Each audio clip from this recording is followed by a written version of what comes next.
Okay, I believe we are live. Hello, everyone. Who have we got here? We have Jumpin' General and Garcia. Nice to see you. Hello, White Vegeta and Ryan. Hans Chow, thank you again, Hans, for the great Stalker artwork. I loved that. Worked out really well. Thank you so much. Hello, Matt, and MCDJ ACDC. And Peter Ang, and I know there are some folks that I were chatting a minute ago that I missed, so I'll try to keep up. Hello, David Hutchison, and you know what? This is why I have my glasses. Look, we're gonna be. I'm gonna have my glasses on quite a bit this evening. Synthalis and Beta Ray Bob. And Sign Painter Chris and Riptide O'Leary and Blue Pen. Hello, everyone.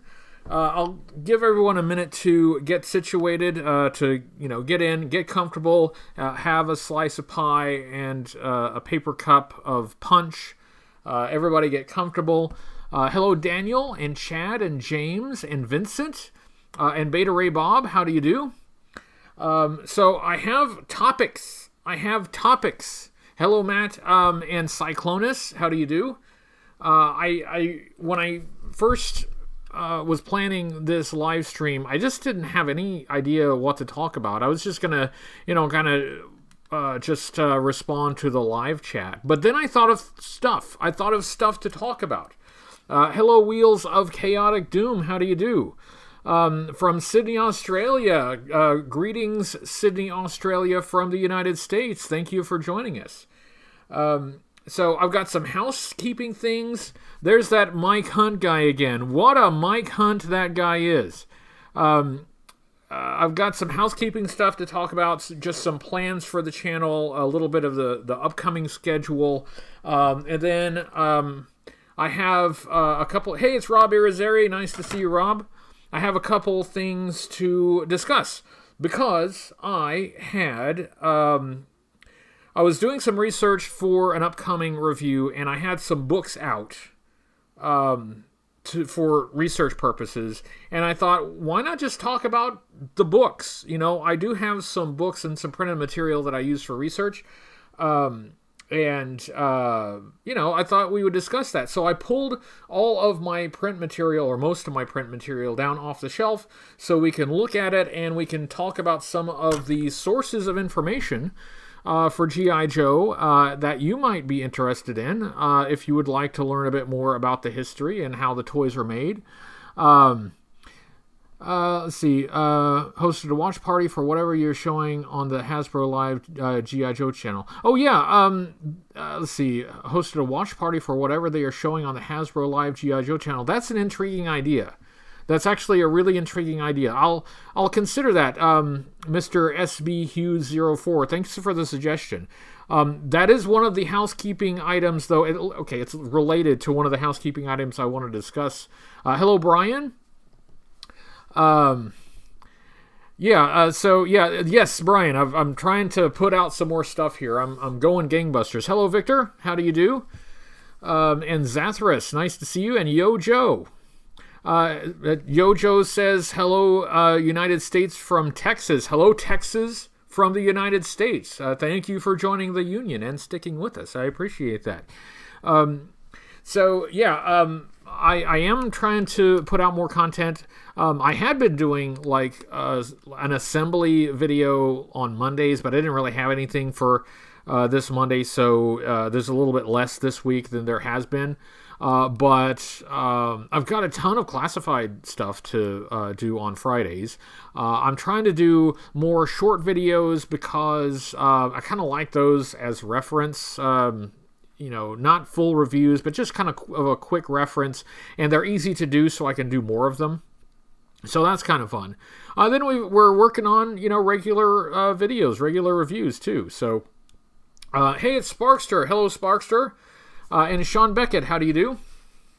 Sean was just watching the Sunbow live stream. Yeah, for those who don't know, maybe some of you don't know, Hasbro is 24/7 live streaming episodes of the animated series. So there is a channel for that on YouTube. So if you want to just sit back and watch episodes of the animated series, you can do that. It's kind of cool. Hello, JP. Nice to see you.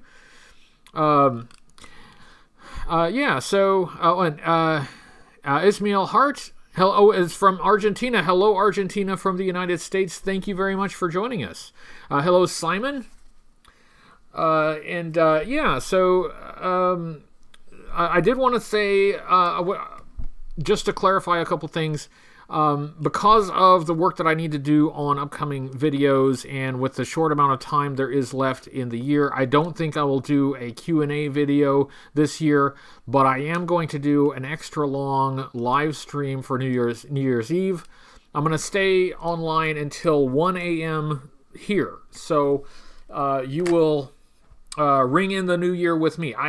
I don't have anything else to do. I'm not going anywhere, so I thought it would be the most fun to spend the new year with my friends here. So that is my plan. Hello, Happy Accident, and Nonstop Pop. Hello, nice to see you as well. Just trying to make sure that I don't miss anyone. And Viper. Hello, Viper269. Hello, how do you do?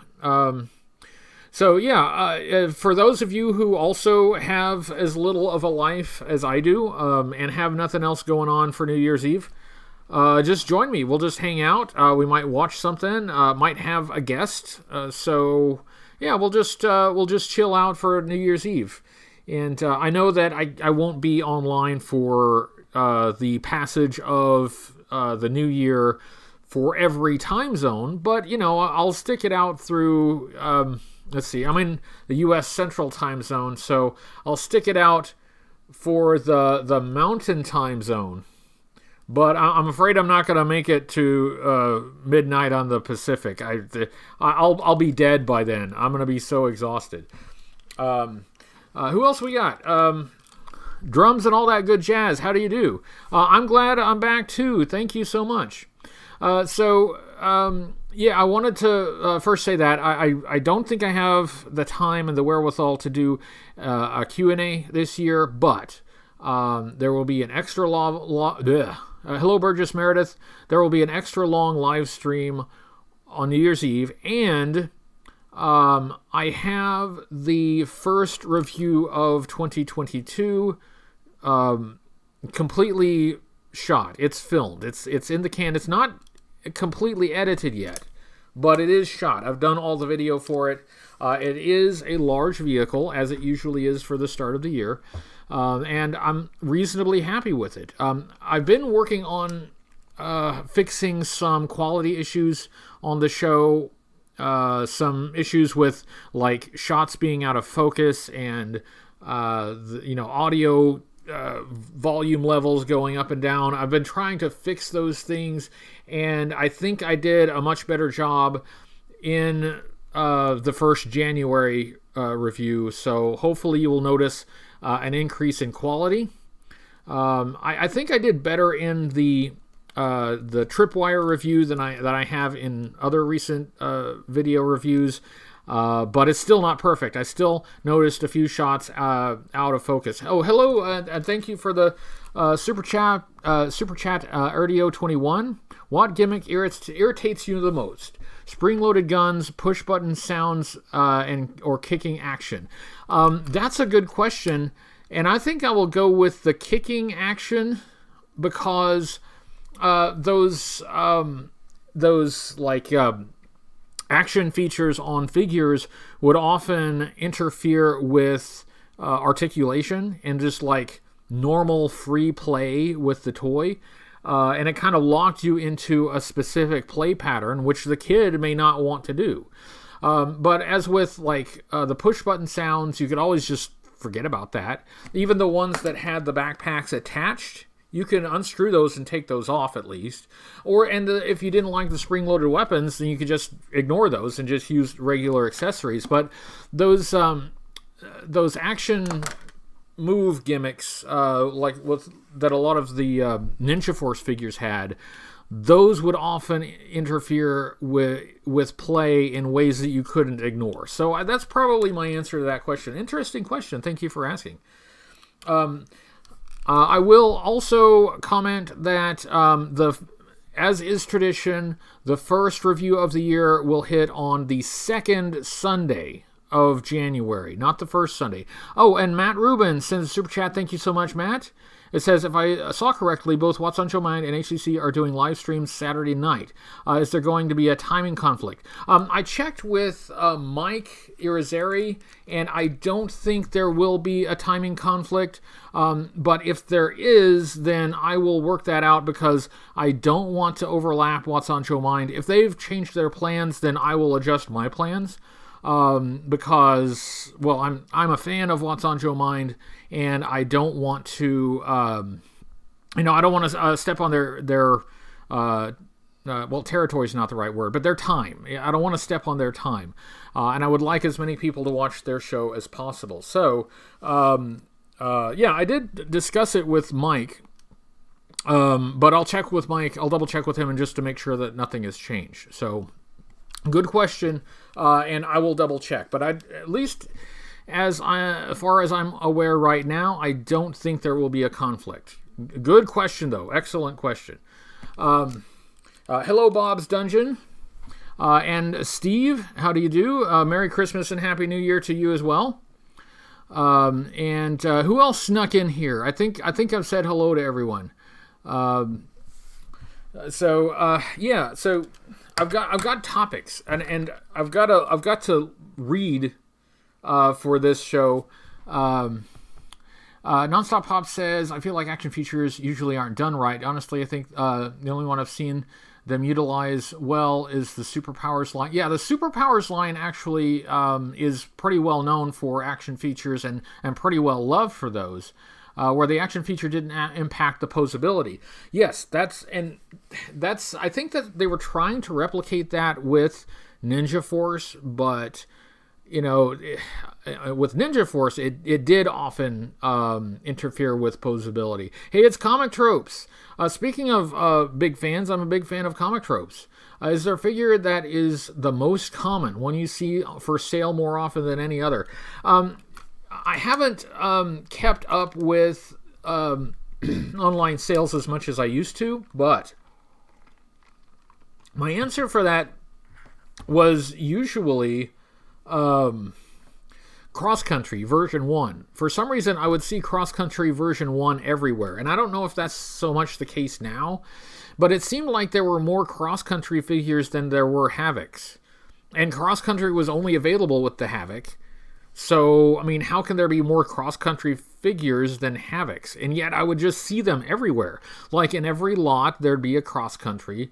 There'd be a lot of... And they're easy to collect, right? Because he didn't come with any accessories, so just the figure by itself is complete. So, yeah, they're just, like, everywhere, man. Anyway, so I have my Professor Grandpa glasses on because we're going to do some reading because I have topics. And I do apologize because when I have topics and I start monologuing, it's harder for me to keep up with the live chat, but I will do my best. Hello, Armored Magnus. Nice to see you. You had to log into your other account. Well, I'm glad you logged in to your other account, and I'm glad you joined us. Chris Tingy, I apologize if I am mispronouncing your name, but hello, Chris. Thank you for joining. I'm trying to say hello to everyone. Okay. Oh, and Jake E. I didn't see Jake E. Jake E snuck in. He does that. I had some books out. And I was doing some research, and it struck me that we don't talk about this very much. So I have two topics. Hello, G.I. Claymore. I have two topics to discuss this fine evening. Topic number one, I want to talk about print material that has been useful to me for research. And the second topic that I want to talk about after that... Ryan, I believe I did get the package. I believe it's one that is sitting right over there. And I am going to open, since I got packages, I'm going to do an unboxing video for everything that I got for the month of December. And I'm going to do that early in January. So thank you so much. I appreciate that, and I'm really looking forward to opening it and seeing what it is. Let's see, who else snuck in here? Jamelin Parks, how do you do? And Bloody Card, hello, bonjour. And Boomerang Fish CB. I have no idea what that means, but I like it. It's clever. So anyway, where was I? Yes, print material is topic number 1. Then after we talk about print material, the second topic I want to talk about is some general thoughts on collecting. Because there's something that I did earlier this year that was educational for me regarding collecting. I think I want to share a little bit of that. So we have a couple topics to discuss. Hello, Stargrave. Hello, Action Figure Expert.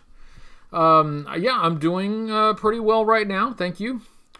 So now that everybody's here, and hopefully I haven't missed anybody, let's talk about books and other print material, because what you cannot see outside of the frame... Riptide O'Leary says, Mark Belomo's Ultimate Guide. I have Mark Belomo's Ultimate Guide. I actually have all 3 editions, and we're going to look at those. One more thing. I'm sorry, one more thing before we get started.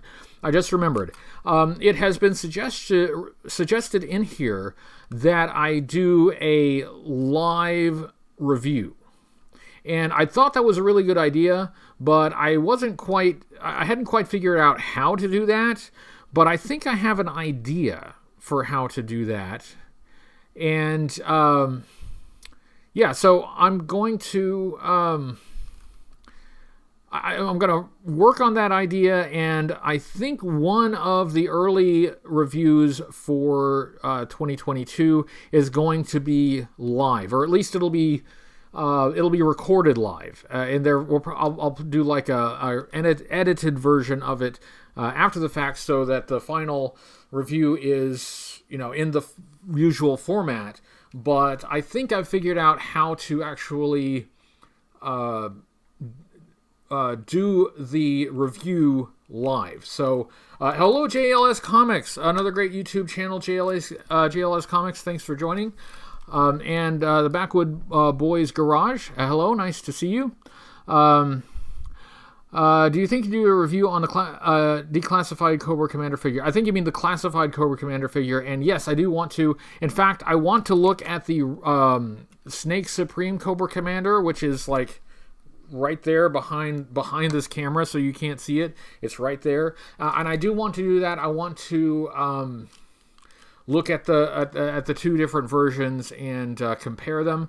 So yes, I will eventually do that. I will do that on a Class of Friday. So I'm not sure exactly when I'll get to that, but I will get to that soon. Thank you for reminding me. So anyway,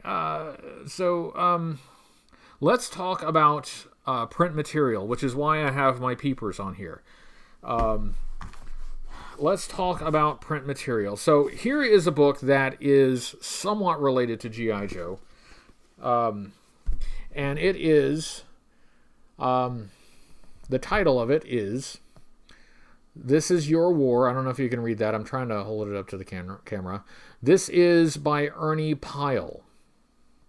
And it is upon this that the movie, The Story of G.I. Joe, was based.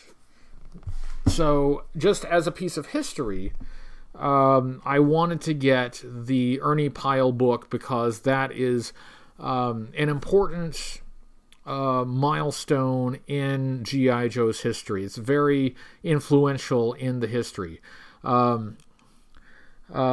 Ismail asks, did I review all vintage figures? I haven't reviewed all vintage figures yet. I'm working on it, though. Still a few that I haven't done yet, but eventually, in the long run, we will get to all of them. Let's see. What was I looking at? Yeah, okay, 2 important books. Okay, well, 3, technically 4 important books. Really more than that. So... This, a lot of G.I. Joe fans will be very familiar with this book. Yeah, somebody stole the Sky Striker. A lot of G.I. Joe fans will be very familiar with this. This is the first edition of The Ultimate Guide to G.I. Joe 1982 to 1994 by Mark Bellomo. For years, this was the collecting Bible, right? This was essential for G.I. Joe collectors. It had a ton of information divided by year, with just a lot of extra material about just everything that was made, at least domestically in the U.S., for G.I. Joe during the vintage era, during those years from 1982 to 1994. Hello, Carl N. Nice to see you. Thank you for joining us. So this is pretty important. And this was, let's see, when was this first published? This was first published in 2005. That's the copyright date on this. This went out of print pretty fast. So even though it was an important resource, it was really hard to get. It was very expensive. Yes, MCDJ ACDC says those books are stupid money right now. Yes. Because it's been out of print forever. And, so they're not making any more of them, and everybody wants it. So, later, I need a space to put this stuff, put it right there. There was the second edition. Of the Ultimate Guide by Mark Bellomo.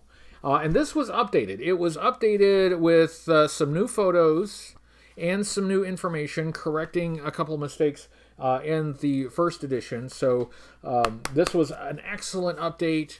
Hello, Matt Deckard. Thanks for joining. Well, this is sort of a guide to Ultimate Guide, sort of. Rob says, Ernie Pyle was a graduate of my alma mater, Indiana University. The School of Journalism is named after him. That's cool. That is really cool. That is actually pretty awesome. If I can ever make it to Indiana, and not just driving through, I would love to visit the Ernie Pyle School of Journalism. That would be really awesome. So this second edition was published, let's see, in 2009 is the copyright date on this.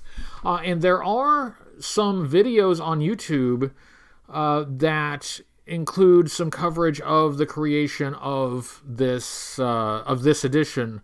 It's, if you search for collectible spectacle Mark Bellomo, there is a series of videos that you can watch much about this. Hello, Robert, who says hello from Bushmills. Hello, Bushmills from the United States. Thanks for joining.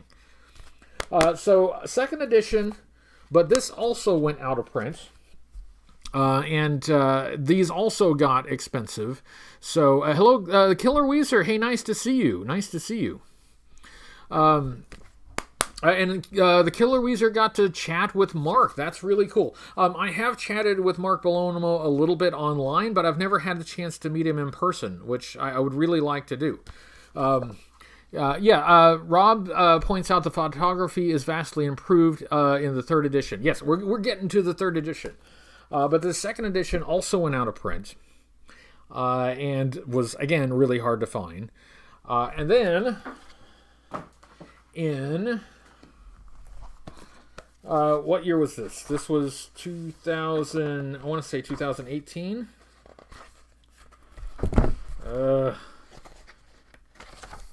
2018, we get the third edition, and this sucker is a hardcover. It has some updated photography, and it has some updated information. A lot of the information is the same as second edition, but it does have some updated. Comic Tropes wants to know who would win in a fight, Doc, Lifeline, or Stretcher. I think Stretcher is not a pacifist, so I think the answer is Stretcher. Stan Lee served in the U.S. Army Signal Corps. They have two comic book shops at on base at Fort Gibson, Georgia. Not sure if it is related, but I'd like to think so. That's cool, Carl. Thanks for sharing. That's really interesting. So, 3rd edition, 2018. Unlike the other two, which are, soft cover, this is a hardcover edition. It's really sleek. It looks really nice. I did a video about, look at that. Look at that. That just is, isn't it nice? Isn't it nice? So these books are really nice. These books are very helpful, very valuable. They often provide, a ton of information, some information that is not very easy to find online. So this is great, and this is why, when you hear the name Mark Bellomo tossed around in G.I. Joe circles, this is why a lot of people know that name.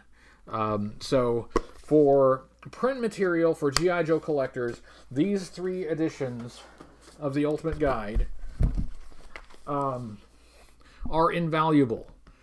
These have been just an invaluable wealth of information. And unfortunately, now they are all out of print.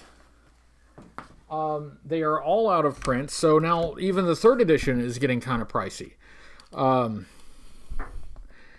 And Comic Trope says he had the Phantom X-19. Yeah, that was the photo that I showed. Yeah, the Phantom is a sweet, sweet jet. A really sweet toy. Hello, Chew and Bubblegum. I don't know if I said hello to you when you came in, but if not, hello again. Chew and Bubblegum says, are vintage style O-rings going to see wide release in retail stores? That's a definite maybe. It almost seems like they're telegraphing that move a little bit with the releases of O-ring figures, through the HasLab project and such. So it's not a guarantee, but it does mean they are, starting to produce some O-ring figures, and we very well may see more of them. So I hate to say definitely, because, I don't want to be disappointed if they don't do it, but I think this is a very distinct possibility. I think it's better than 50-50 that they will have a wider release. Hello, Rebel Dad. You made it. Thank you. Hello, Josiah. Nice to see you. And hello, Matt Deckard. I don't think I said hello to you, so hello there. Anyway, so where was I? Okay, a microphone is plugged in. Cool. So we looked at, these extremely important books, these 3 editions of the Ultimate Guide by Mark Bellomo. There are some other fairly recent books that have also been very helpful, of which this is one. And this is a series. This is a series of books by Dan Klingensmith. The title is 3.75 Joe. I think that's supposed to be like 3 3/4 inch Joe. Special Forces team that forged a new American hero. And this is volume 1. I have volume 1 and volume 4. I don't have the rest of them. I'd like to get the rest of them. They're a little bit on the pricey side. They're not as pricey as the Ultimate Guide, but they're a little bit on the pricey side, but these things are great. These have not just information about the figures and, the toys that were released, but they have, for instance, pre-production and concept drawings of the characters. And this is awesome. It tells who the designer was. It shows like different phases the design went through before it reached full production. And Dan Klingensmith has done an amazing job curating this pre-production information. Hello, Jenna. Nice to see you, Jenna. You're late, and you don't have to be sorry. We're just happy to have you here. Each volume covers different characters. Like there's Dusty, and I don't know who else. There's Zap and and the Cobra Snake armor.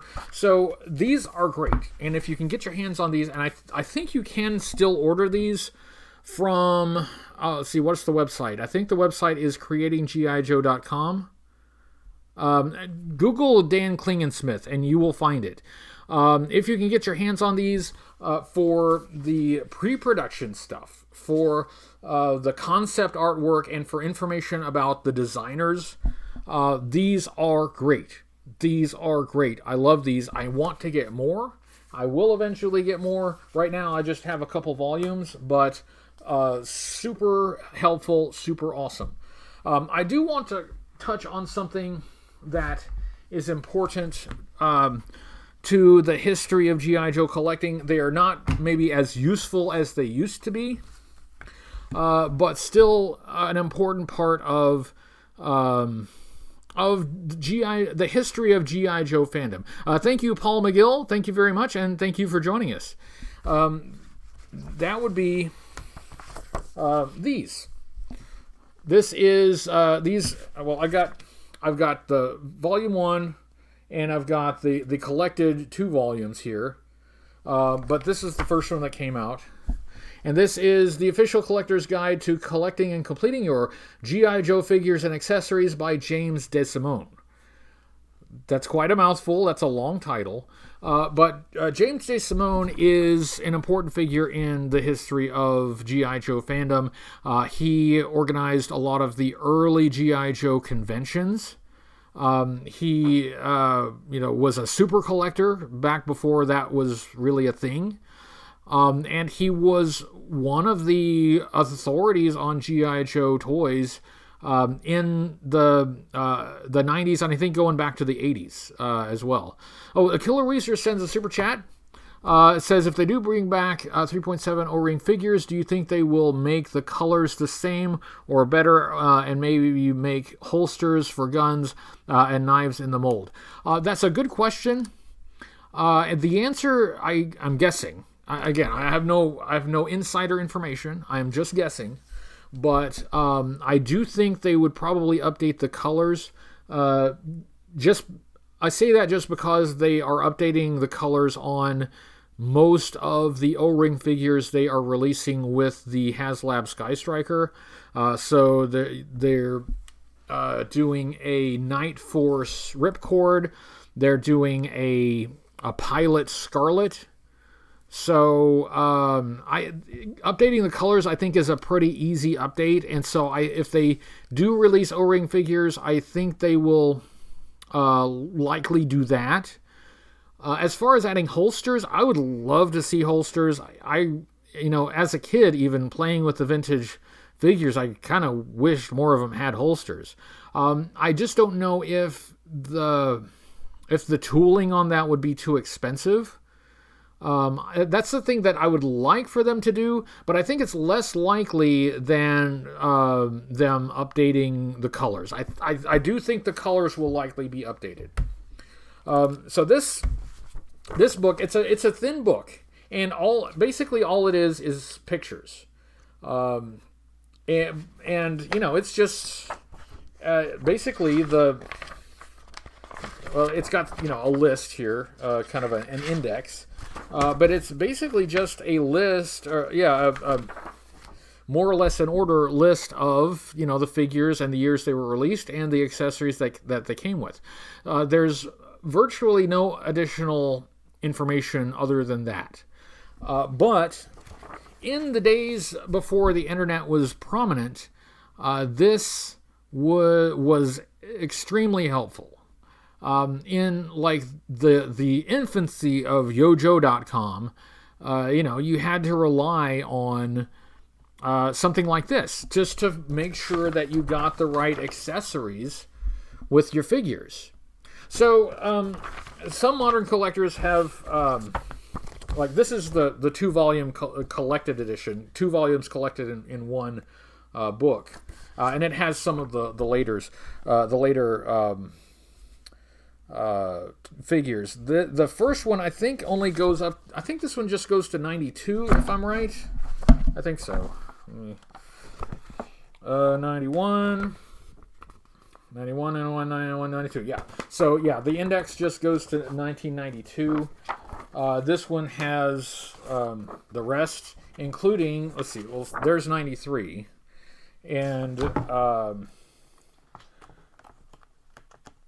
come on. Where was it? Yeah, it has, like, the Dino Hunters, and, yeah, it has, like, Street Fighter 2 included. So yeah, in the days of the internet, and now that the internet is much more prominent and everything's online, these may not be as useful as a reference as they once were, but this, nonetheless, really important in the history of collecting G.I. Joe. And Mark Bellomo is also a hallowed name in G.I. Joe collecting. A very important person who, in a lot of ways, kickstarted collecting of 80s and 90s Joes, and he did not just collect 80s and 90s Joes, but he also collected, the 12-inch Joes from the 60s and 70s. So that guy was a wealth of G.I. Joe knowledge. Hello, Sergeant Slaughterhouse. Nice to see you. I think I caught a video on your channel earlier today, if I'm not mistaken. It's been a very busy day. Sorry if my memory's a little fuzzy, but I believe I watched one of your videos today. But thank you for joining us, Sergeant Slaughterhouse. Let's move on and look at... Comic Tropes asks, did the G.I. Joe Dino Hunters set come with an actual dino toy? Yeah, it came with a dinosaur.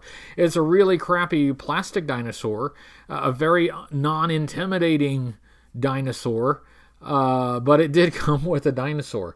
And nowadays, because that set is so rare, even though the dinosaur is pretty silly looking, it's very expensive. Speaking of the pricing of vintage G.I. Joe toys, this is one of Tomart's price guides to G.I. Joe collectibles. So this is something that is fascinating for me, not so much as a reference for the toys, because most of the pages, with the exception of, and this does go back to the G.I. Joes of the 60s and 70s, but other than these splash pages, most of it is, let me get to, yeah, most of it's in black and white. This does include something that the De Simone guide did not have, and that is carded Joes. But in addition to that, it's got a price guide. But here's the problem with print price guides. Yeah, Kelly Remus. Yes, the Kelly Remus interview. That's right. Yeah, if you want to see an interview with Sergeant Slaughter's daughter, say that 5 times fast. You should check out Sergeant Slaughter's Slaughterhouse. But yeah, this, let's see. When was this published? Copyright date 1993. Okay, so it's got some nice photos.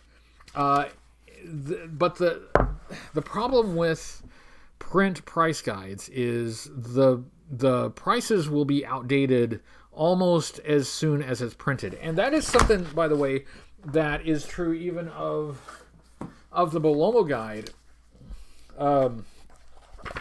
which has prices, and they're very nicely researched. It's well researched. There's no question about that. The problem is that the market is so volatile that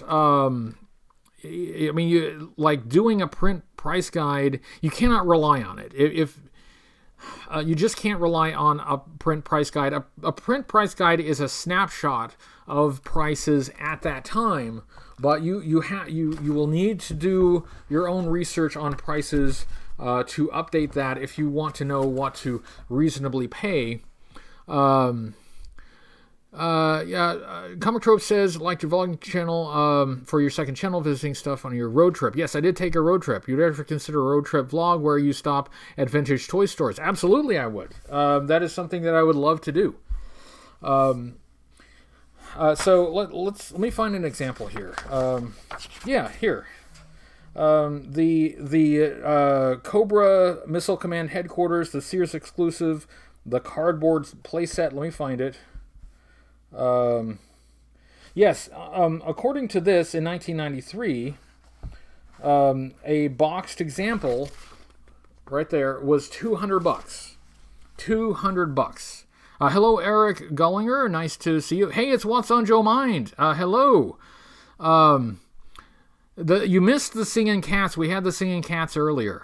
See, this is why you got to show up on time. You missed the singing cats. So yeah, these are fascinating. They are of limited use as a reference, other than to reference the history of the toy prices, because this does give you a nice snapshot of the aftermarket prices on toys at the time. But it's really difficult to keep a print price guide updated, but it's still really cool to have. And I, in addition to enjoying the history of G.I. Joe, I also kind of enjoy the history of the G.I. Joe fan community, which, by the way, if you want to have a window into the history of the G.I. Joe fan community, you should listen to the What's on Joe Mind podcast and catch their live stream every week. They usually do that on Fridays. The What's on Joe Mind podcast has been around for years, and listening to that podcast is actually how I learned of, some people who were in the community for longer than I was, and learned about things like JoeCon and some of the exclusive sets. And they also have done a lot of interviews with creators, with Larry Hama, with the Kirk Bozigian, with basically anybody you can think of, even some of the voice cast of the animated series. What's on Joe Mind is a beautiful, fantastic resource.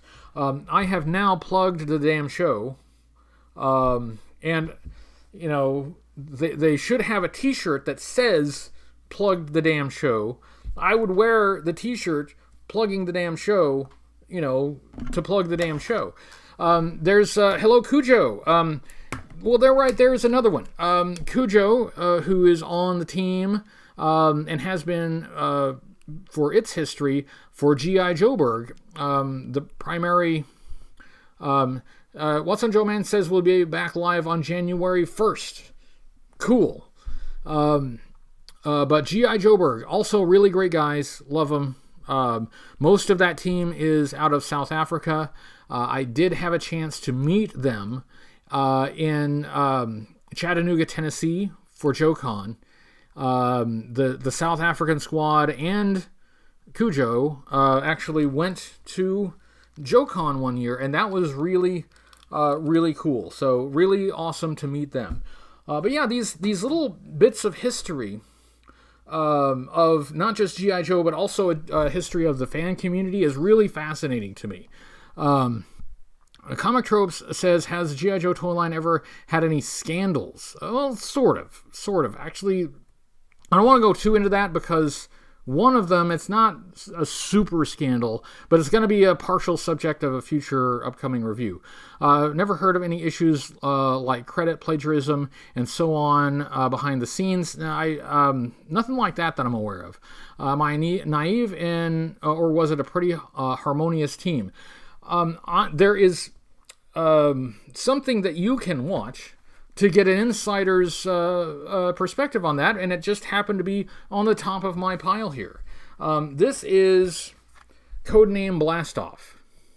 This is a DVD, and this is a video about the development of the G.I. Joe Real American Hero toy line in the 80s. And this has tons of interviews of people from Hasbro at the time, and they do talk a little bit about the office environment and culture. So this is something, if you have seen Fingate, yes, thank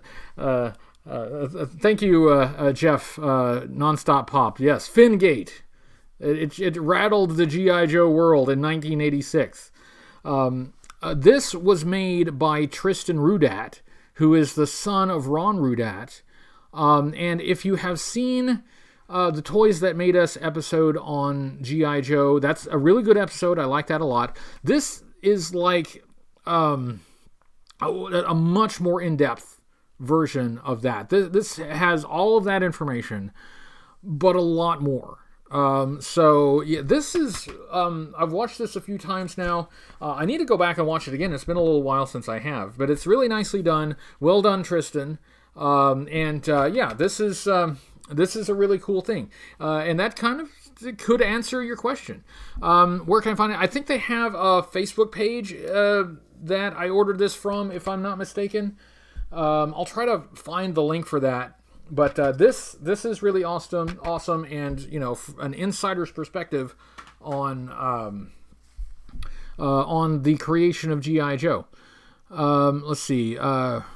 Ray Sheffield, do you know about Hasbro 1990s Color Spectrum guidebook for G.I. Joe? $1,200. I believe yes. Oh freak! One of the books that I was going to show you, I don't know where it is. It's not that one. Oh, I don't know where it is. There's that 1993 collector's guide, which I believe came with the collector's case. And I have it, and I don't know where it is. Well, there you go. There's a whole live stream is a total failure. Unsubscribe as quickly as you can because I have misplaced a little booklet. But I'll find it later. So that's Operation, or I'm sorry, not Operation, but Codename Blastoff.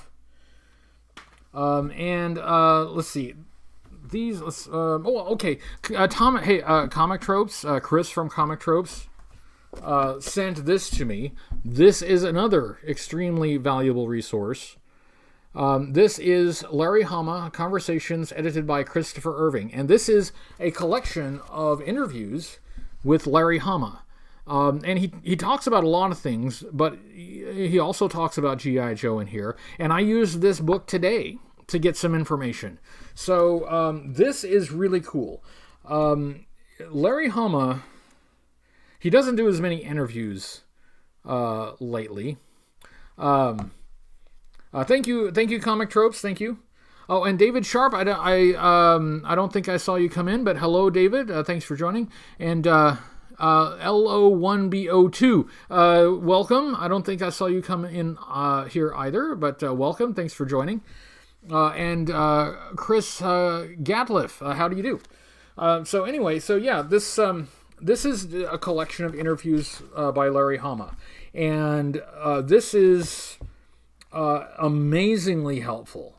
But it also shows you, I think, that Larry, whatever question you can probably think of about G.I. Joe, Larry has probably already answered it a few hundred times. So his answer is probably in here. Kay Slater, you're right. He doesn't do as many interviews, and yeah, I'm sure he gets tired of answering the same questions over and over and over. But fortunately, somebody has collected a lot of those interviews, and so this. Hello, Gussie. Thanks for joining. So this is also really helpful. Reverse Perception, thank you for joining. Yes, Mr. Potato Head was Hasbro's first big hit in the toy area. I believe before that they were doing like pencils and stuff like that, like school supply stuff, and then eventually got into the toy business. And I believe their first big hit was Mr. Potato Head. And that was back when you would use actual potatoes for Mr. Potato Head.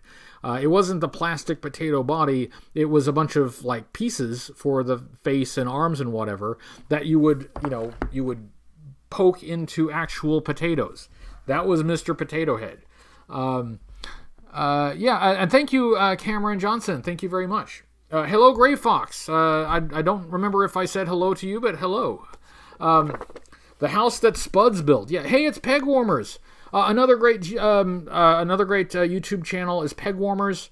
I forgive you for being late. I'm just happy that you're here. And Sparkster also does Transformers reviews, so you can check out Sparkster as well. But it's nice to see Peg Warmers. Peg Warmers, great person, great channel, and we've got a lot of really good YouTube content creators in here, like JLS Comics, I said hello to him earlier. We got What's on Joe Mine in here. We got Comic Tropes in here. We got Peg Warmers in here. It's a hell of a night here. I should be getting you guys autographed.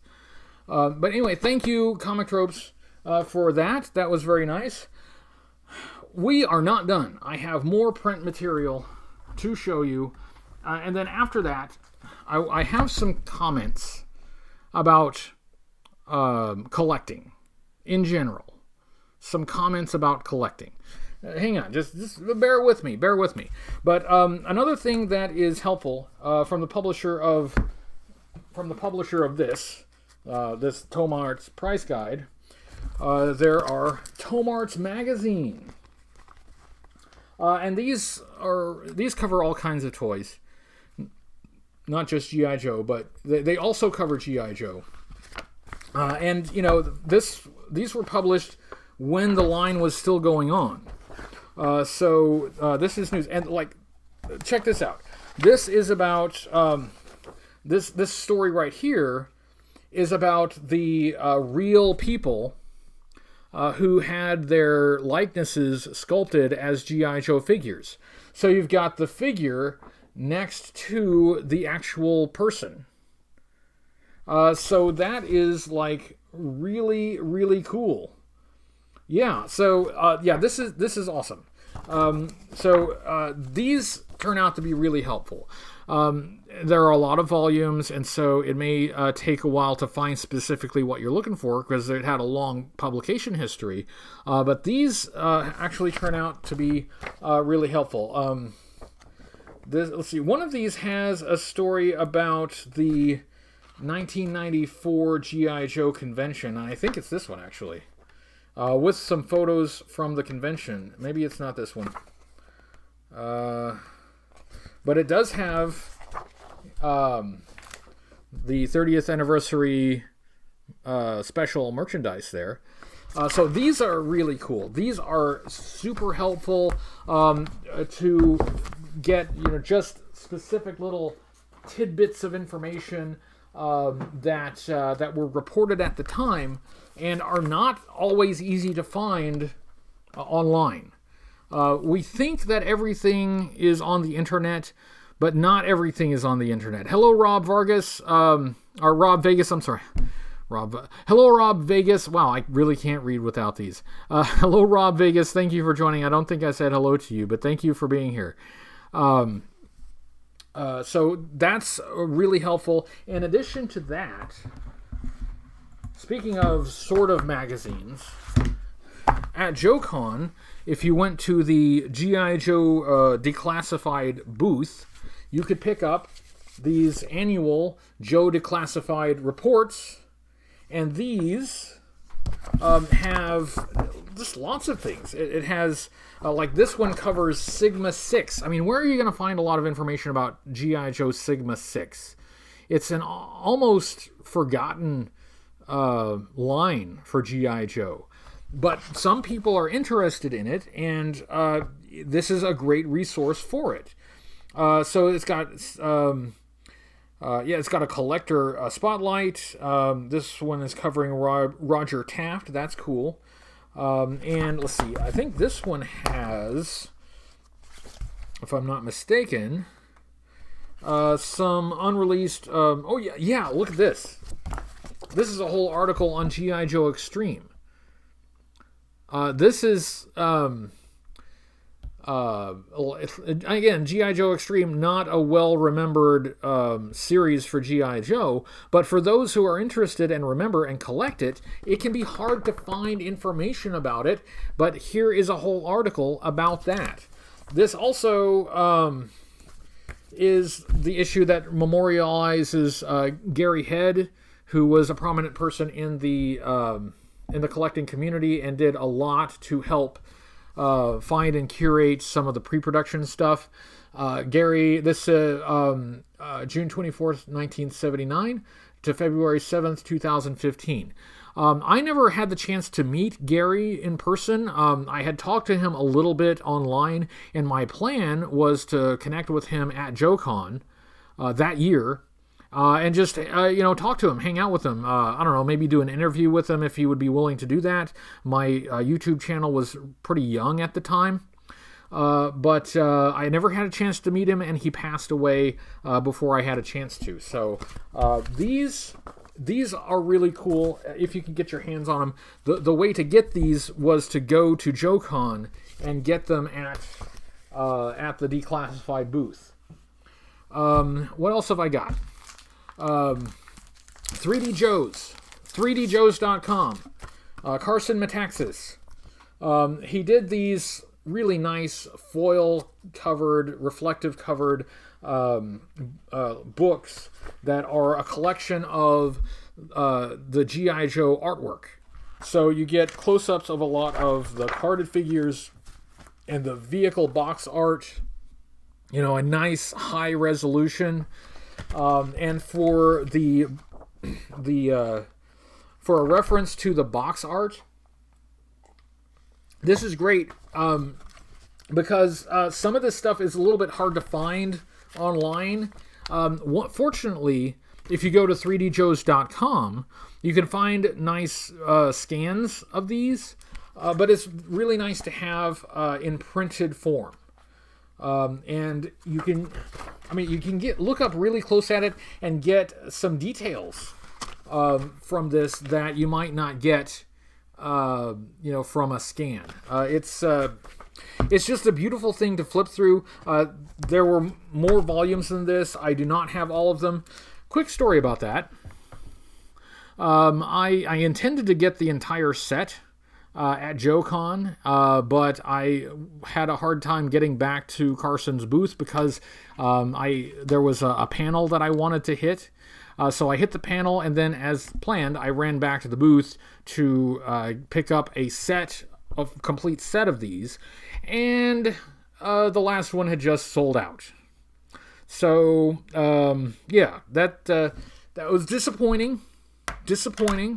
But I got this one, though. And this is nice. And I have seen the interiors of the other books in this set, and they are equally lovely. Like this piece of artwork right here, which I think is from the lunchbox. I have the lunchbox somewhere. Oh, the lunchbox is right up there. This is one of my favorite pieces of G.I. Joe artwork. I think this piece of artwork. KB said, "Rip John Madden." John Madden didn't die. Did John Madden die? I'll have to look. Rest in peace, John Madden, if he passed away. That would be very sad. This is. I love this painted artwork. This style just makes the characters look very naturalistic. It's a semi-realistic art style, and I love this. And it's like I have the lunchbox, and so I have the artwork on the lunchbox. But this is better because it's cleaner. It's a really high quality scan. It's touched up, so it looks beautiful. He passed away today. That's really sad. Okay, rest in peace, John Madden. That's I'm a big fan of John Madden. He was an interesting character. All right. Well, we're breaking the news live right here. Rest in peace, John Madden. He got up there, and that is someone who had a very rich and full life. And, you know, if you got to go, at least you should go after having a rich, full life. So I applaud him for that. I have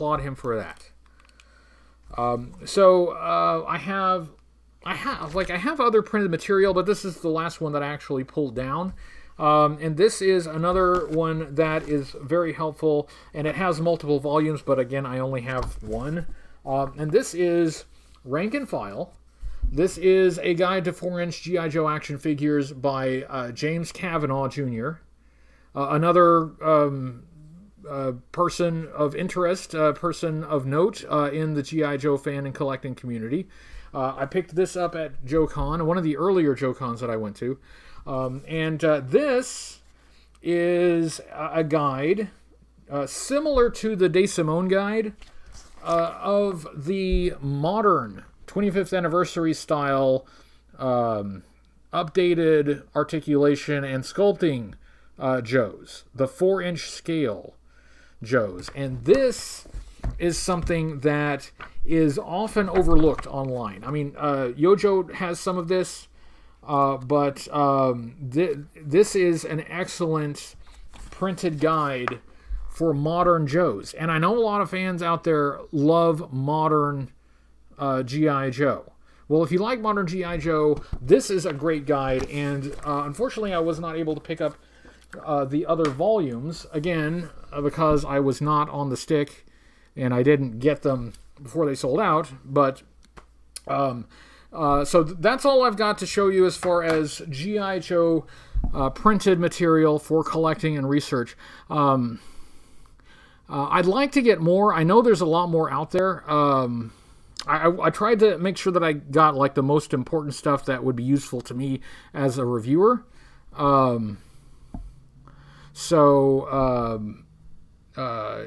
Yeah, so I mean that's a fair collection, but there's so much more, and it can be difficult to find some of it, and like all of it's out of print. So it can, depending on what it is, it can be expensive. But even so, I would like to get more. I really love this stuff. I really love the print material. Like I said, a lot of that information is online, but not all of it. Some of this stuff is kind of overlooked online. Maybe there aren't a lot of people who collect, some of these specific lines. Some of them are older, and there's not really anybody out there creating an online resource for them.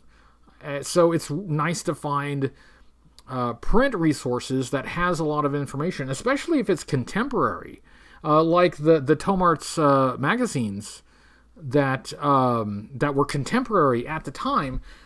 So a lot of this stuff was coming out when these were being printed. So that's what I wanted to show you for topic number 1. I have topic number 2. I know it's almost 8 o'clock, but I'm going to keep going because I want to talk about topic number 2. Okay, well, I'm sorry, what's the question? Where did I get what? Wait, what are we talking about? I'm sorry, I missed something. Where did I get Dr. Mindbender number 2? I don't know. Probably eBay or something. Did anybody come in that I haven't said hello to? I think I said hello to Burgess Meredith. If I didn't, then hello. Bomber Monk Assassin, howdy do. Do you know that they're doing a classified series figure on Crocmaster? Yes, I did know that. I think it comes out next year. Hey, I mentioned What's on Joe Mind.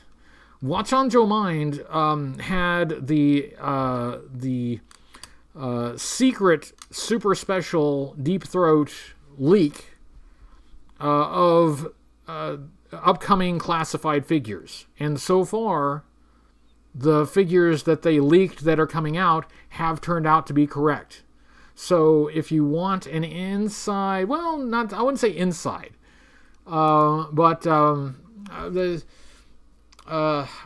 we put this, like the top secret espionage information on classified figures and classified line.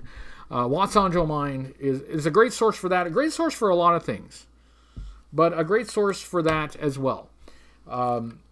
So yeah, I've got something to show you here. I want to switch topics. I want to kind of the Ultimate Guide to G.I. Joe. Yes, Burgess Meredith. I have 3 editions of the Ultimate Guide to G.I. Joe. That is extremely valuable.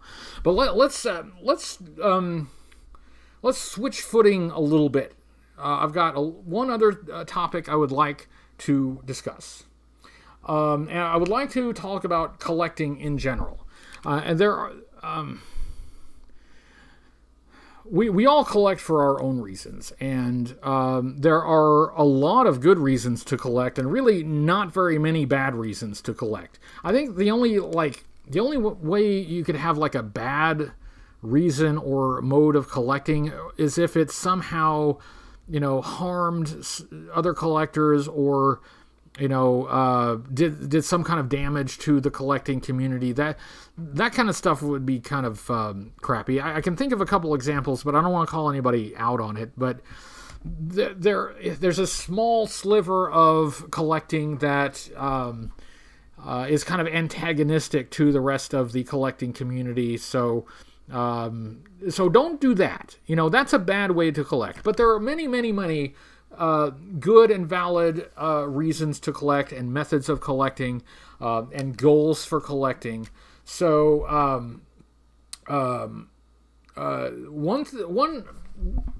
one mode of collecting that is often derided is collecting for value, as it is sometimes called. It's essentially collecting as an investment, collecting for the purpose of selling a product when the price inflates. And I'm not talking about scalping. Scalping is a different thing. I'm talking about like vintage toy collecting. They're not making more of them, so it's you can't snatch up all the pre-orders on Target for a 1989 figure. But there are some collectors who buy figures with the explicit aim to hold on to it until the price goes up and eventually sell it for profit. Now, that's not what I would do. Ray asks, is Form BX257 okay? I don't know. I assume he is, but I have not heard from him for quite some time. That's not what I would do. Speculation in collecting can drag down a collecting market in certain circumstances.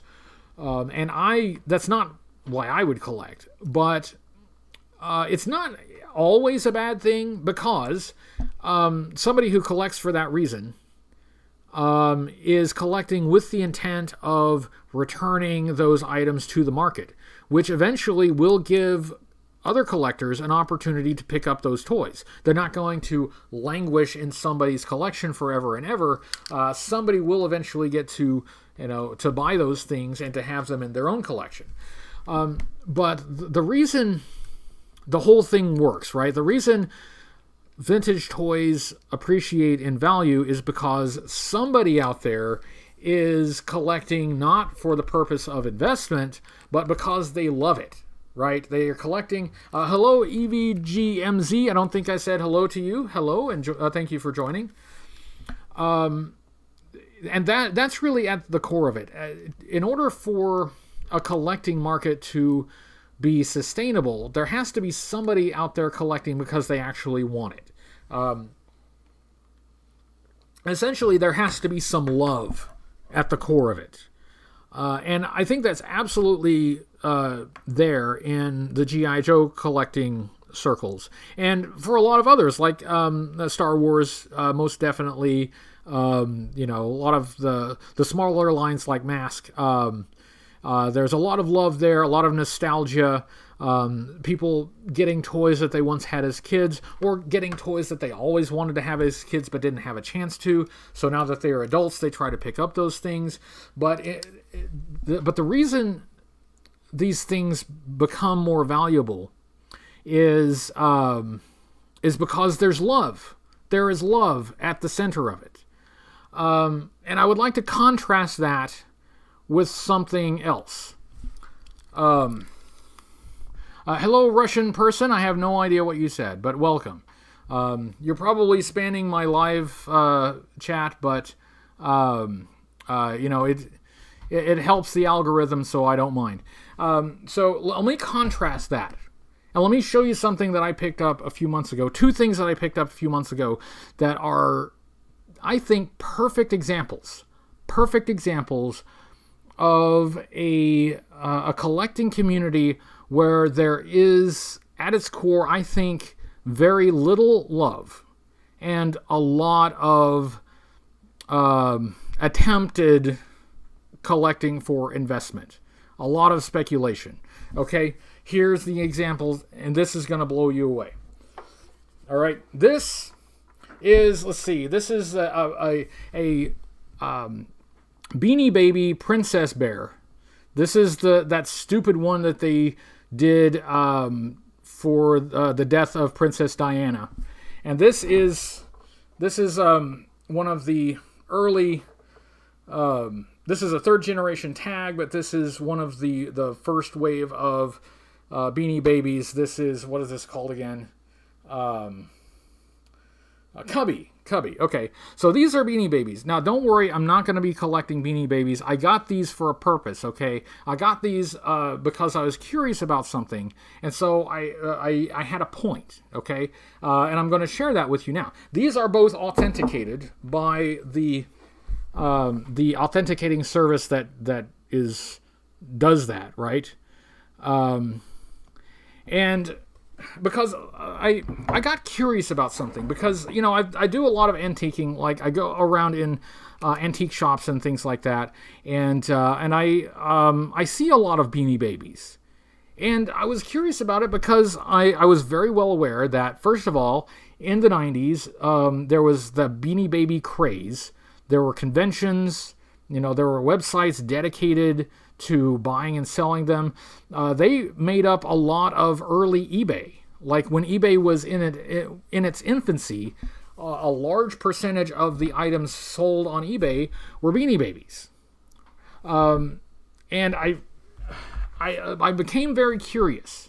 And thank you, Beta Ray Bob, for the super chat to help out with your Sky Striker and Joe Fest funds. Thank you. We are going to talk about Joe Fest soon in a live chat, because we are going to make it to Joe Fest. Hello, Kyle. Nice to see you. Thank you.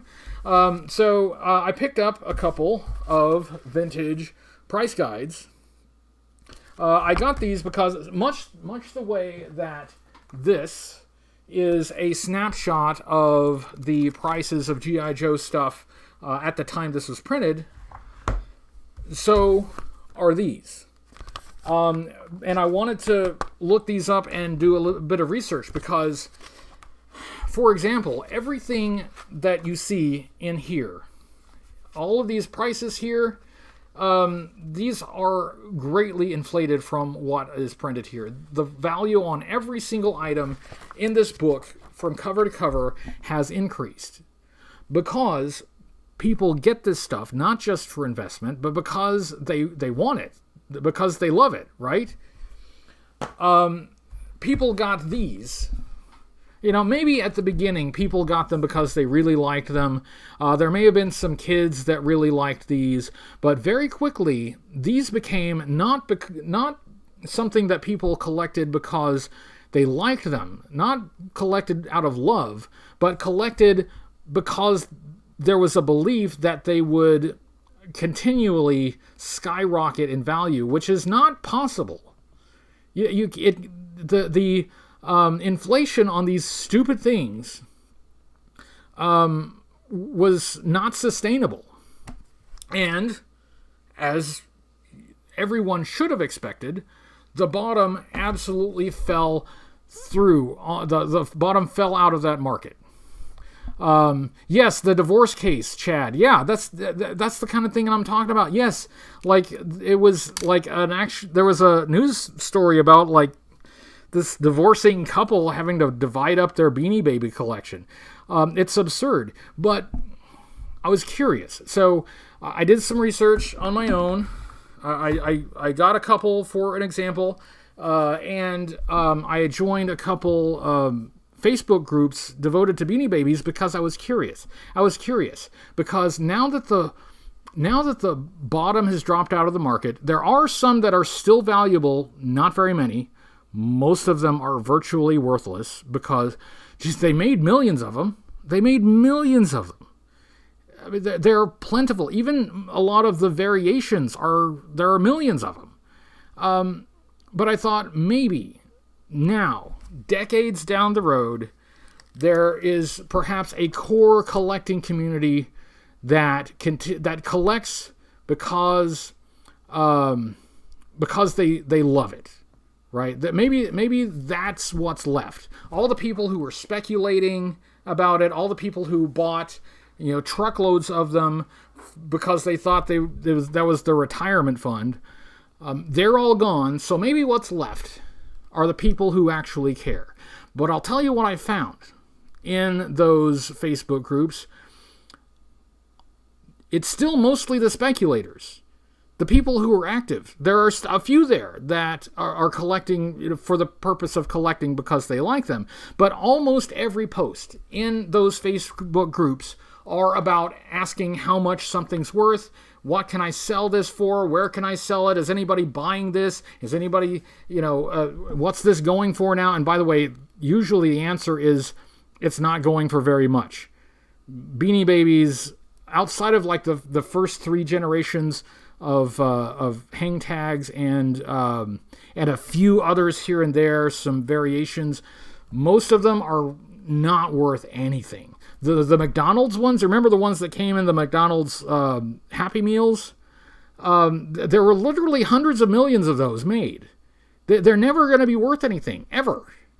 And yet that's still the focus of collectors of Beanie Babies. And that, I thought, was a very interesting contrast. If you go to the equivalent groups, G.I. Joe groups on Facebook, you will see some posts, some buy, sell, trade posts. You will see some asking, hey, what's this worth? And people usually tell them to go research it on eBay. But you will mostly find people who are collecting because they love it. Maybe they can't afford to get the high-end stuff. Maybe they can't afford everything. Maybe they're just getting, a few items that are important to them, but they're getting it because they love it. And that is, I think, something that if you want to have a healthy collecting community, you must have it. That has to be there to some degree.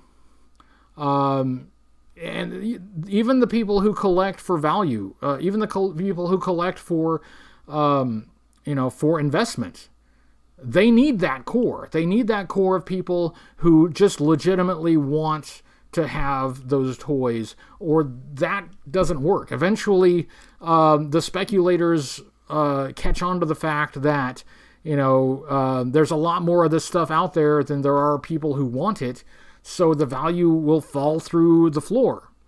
What continues to drive up the prices is that more people who enjoyed G.I. Joe when they were young are still getting into the collecting. Now a lot of people who grew up in the 90s are reaching that age where they're adults and they have some disposable income, so they are starting to collect. There are still a few. I think the G.I. Joe collecting community still has some room to expand. There will still be some people new coming into it, and that'll be true for a few years before essentially everyone who was of the age to play with G.I. Joe as children has come into the collecting community if they're going to. We still got some expansion to go. I think that's my point, is that whatever reason that you have to collect, at the very core, you should do what you love. You should do what you love and seek out the community. Excuse me. Seek out the community of people who are also doing what they love. And I'll finish with this. And thank you for coming to my TED Talk. I'll finish with this. I am now, I think, thank you, Riptide O'Leary, for the super chat. Only G.I. Joe is G.I. Joe. See, that's what I'm talking about. I am not of the opinion that you need to spend a lot of money on something in order to be a real fan. All right, not everybody has that disposable income, and that does not make them a lesser person, right? That does not make them a lesser fan. So it's nice when you can afford to get a bunch of old plastic. It's fun. I do it. I enjoy it very much. But not everybody can do that. And I think I think everybody should be able to enjoy being a fan in their own way. Again, with the caveat that if you're doing something that hurts the rest of the community, that's not super cool. But to at least to the extent that you're not harming the rest of the community with the way that you collect or the way that you're a fan. Oh, thank you, Comic Tropes. Only Hoodie Coco is Hoodie Coco. Hey, I'm Hoodie Coco. Happy New Year, pal. Thank you, and Happy New Year to you as well. I don't want anyone who watches this channel to feel like they need to go out and buy a bunch of stuff in order to be a real fan and to be a part of the community. You do not have to do that. Your enthusiasm for something does not have to be tied to spending money. Yes, peg warmers. Collecting is a marathon, not a sprint. I 100% agree with that. That is absolutely true. That's a good point, Sergeant Slaughter. Sergeant Slaughter's Slaughterhouse. You don't have to. A lot of people, even when they were kids, didn't necessarily have a lot of toys. Maybe they watched the cartoon series. Maybe they read the comic book. But maybe their family couldn't afford a lot of toys. That a lot of people were in that position. But I don't think that makes them any less of a fan. I am past the point of being impressed by big collections. I've known a lot of people with huge, massive G.I. Joe and other toy collections, and some of those people are really awesomely, genuinely great people. And some of them are rotten. And I'm much more interested in how somebody treats other people. I'm much more interested in what kind of person you are than how much plastic stuff. You have at your home. Does that make sense? I hope that makes sense. So if you can collect, awesome. It's a very rewarding but very expensive hobby. But if you can't, stick with us. Come along, be part of the community. We can still enjoy something. We can still have something in common, and you can still express your fandom in other ways. Hello, WWJD85. I don't think I saw you come in. Hello, Firecrotch. I apologize if I didn't say hello to you as well. Hello. But now that I've said hello, I think I need to wrap it up. We've been going for more than an hour here, and my voice is starting to give out. Fortunately, I have some water here. So to wrap it up, I will say that, Sparkster didn't have the toys as a child, habitually watched the cartoon.